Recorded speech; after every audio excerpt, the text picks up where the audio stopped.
Hello friends, आप देख रहे हैं आपका चैनल शेयर बाजार विद आयुष। और दोस्तों बात करेंगे इस वीडियो में किसके बारे में?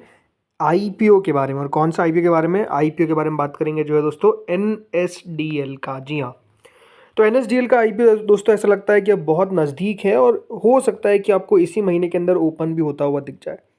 कुछ टेंटेटिव डेट्स दोस्तों निकल कर आई है। टेंटेटिव का मतलब ये होता है कि हो सकता है कि डेट्स चेंज हो जाए। डेफिनेटली देखिए, कोई भी याद रखिएगा, एक बात आपको समझनी पड़ेगी कि आईपीओ तभी आएंगे जब मार्केट्स में थोड़ी सी, आप कह सकते हैं, तेज़ी हो, मार्केट में थोड़ी सी स्टेबिलिटी हो, तभी जाकर दोस्तों आईपीओ आपको आते हुए देखने को मिलते हैं। अदरवाइज़ देखिए आईपीओ नहीं आते। उसके पीछे का रीज़न क्लियर है, बिकॉज आईपीओ लाकर दोस्तों कंपनी ये दिखाना चाहती है कि सबसे पहली बात तो हमारी कंपनी वैल्यूएबल है।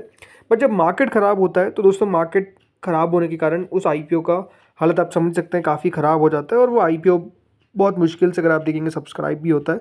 तो ये सारी चीज़ें कंपनी देखती है और उसके बाद जाकर दोस्तों अपना आईपीओ लेकर आती है। लेकिन अब जो खबर आ रही है और उससे जो लग रहा है वो ये है कि एनएसडीएल के आईपीओ को अब बहुत कम समय बचा है। देखिए, पहले भी अगर आप देखेंगे तो एनएसडीएल ने कहा था कि वो आईपीओ लेकर आएंगे, बिकॉज जो बेसिकली टाइम है, राइट, उनका टाइम वो एक्सपायर हो जाएगा। उसके बाद होगा क्या, फिर से पूरी प्रोसेस करनी पड़ेगी। और ये खबर पहले भी निकल कर आई थी कि बाय नेक्स्ट मंथ एनएसडीएल अपना आईपीओ लॉन्च कर सकती है, जो करीबन 3,000 करोड़ का होगा। अब ये बात ध्यान रखिए, एनएसडीएल हो सकता था कि पहले अपना आईपीओ भी लॉन्च कर देती, इस महीने की शुरुआत में कर देती, बट नहीं किया गया। उसके पीछे का रीज़न है because of the markets, right. बाजार अगर आप देखेंगे तो बढ़िया रहते हुए देखने को नहीं मिले, मार्केट्स में आपको एक फॉल देखने को मिला।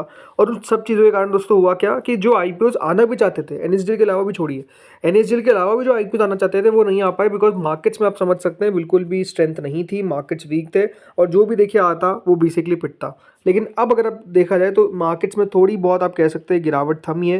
ज़रूर आज का दिन जो था वो फिर से ख़राब ही देखने को मिला, जिसमें निफ्टी क्लोज 90 पॉइंट्स के आसपास गिरा है। बट स्टिल ये कह सकते हैं कि देखिए मार्केट्स नॉनलेस ऐसा लगता है कि 22,000 के लेवल को रिस्पेक्ट देता हुआ नजर आएगा, जो हो सकता है। लेकिन स्टिल जैसे मैंने कहा, एनएसडीएल का दोस्तों जो टाइम है, राइट, कि अब उनको आईपीओ इसी टाइम फ्रेम के अंदर लाना है। अगर उसको नहीं लाया जाता तो फिर याद रखिए कंपनी को वापस से डीआरएचपी फाइल करनी पड़ेगी, फिर वापस से सेबी उसकी स्क्रूटनी करेगा और फिर उसको अप्रूव करेगा, देन जाकर कंपनी अपनी आरएचपी का भी फाइल कर सकती है। और इसीलिए दोस्तों क्योंकि टाइम कम है कंपनी के पास, इसीलिए उसको कंपनी अपना आईपीओ लेकर आएगी। देखिए यहाँ पे क्या लिखा हुआ है, as a market infrastructure institutions NSDL also needs other approval apart from the DRHP, right. इसके अलावा भी कुछ अप्रूवल्स चाहिए होते हैं, जिसके कारण कंपनी ये चाहती है कि, क्योंकि जो अप्रूवल का टाइम है अब वो डेडलाइन के करीब अब पहुंचता हुआ देखने को मिल रहा है, which is the looming deadlines.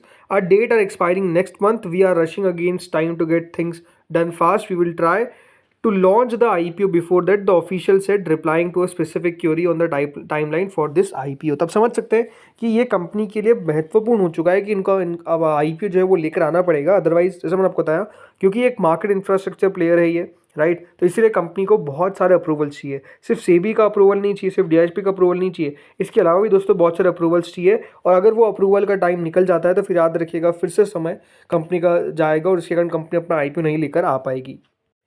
ये बात ध्यान रखिएगा दोस्तों, एनएसडीएल के अंदर जो रिपोर्ट है, अकॉर्डिंग टू रिपोर्ट्स, जो एनएसई है, एसबीआई है और एचडीएफसी बैंक है, ये करीबन 5.72 करोड़ इक्विटी शेयर्स बेचते हुए नजर आएंगे और एक कंप्लीट ओएफएस रहने वाला है, राइट। तो एनएसडीएल का आईपीओ प्योर ओएफएस देखने को मिलेगा।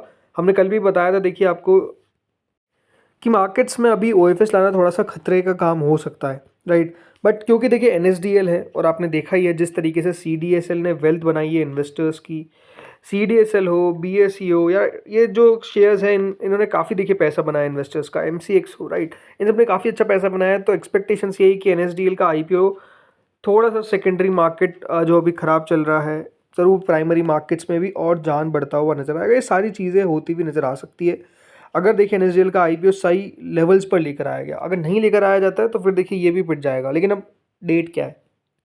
डेट है दोस्तों 26 से 28। जी हाँ, 26 से 28 के बीच में दोस्तों हो सकता है कि आपको एनएसडीएल का आईपीओ आता हुआ देखने को मिले, यानी 26 से 28 ऑफ मार्च। जी हाँ, एक्सपेक्टेशंस तो यही है। अब अगर बाजार यहाँ से मान लीजिए ख़राब हुआ, अगर मान लीजिए निफ्टी 22,000 के नीचे गया, तो फिर आईपीओ को कैंसिल किया जा सकता है। बट अभी तो दोस्तों यही खबर आ रही है कि कंपनी अपनी आरएचपी जल्द फाइल कर सकती है और आईपीओ लॉन्च हो सकता है अराउंड 26 से 28 मार्च के बीच में।